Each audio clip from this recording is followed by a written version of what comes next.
அன்று விடிந்தால் தீபாவளி பண்டிகை. செந்தில் பதட்டமாக இருந்தான். அவன் எப்பொழுதும் பெயிண்டிங் வேலைக்குச் செல்வது வழக்கமானால் அன்று அந்த வேலையும் கிடைக்கவில்லை.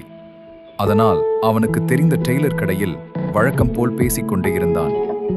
செந்தில் சோகமாக இருப்பதை பார்த்த குமார், "என்னடா ஆச்சி?" என கேட்டான். "நாளைக்கு தீபாவளி, என் பொண்ணுக்கு இன்னும் துணி எடுக்கல, அதான்." "சரி விடு, நான் கொடுக்குற இந்த துணிக்கெல்லாம் பட்டன் தச்சு கொடு, நான் துணி எடுத்து தரேன்." உடனே செந்திலும் அதை செய்ய ஆரம்பிச்சான். இரவு முழுவதும் பட்டன் தச்சுக்கிட்டு இருந்தான். ரொம்ப நேரமா செந்தில் வராதனால செந்திலோட அப்பா ராமசாமி அவனை தேடிக்கிட்டு வந்தார். அப்போ எதிரே வந்த செந்தில பார்த்து, "எங்கப்பா போன?" என கேட்டார். செந்தில் உடனே நடந்ததையெல்லாம் சொன்னான். அதை கேட்ட ராமசாமி வாரி அணைத்து கண்ணீர் விட்டார். பிறகு இருவரும் பேசிக்கொண்டே வீடு திரும்பினர். வீட்டிற்கு வந்து செந்தில் மழையில் நனையாமல் தன் சட்டைக்குள் ஒளித்து வைத்திருந்த புது துணியை தன் மகளுக்கு கொடுத்தான். அவளும் வாங்கிக் கொண்டு மகிழ்ச்சியாக ஓடினாள்.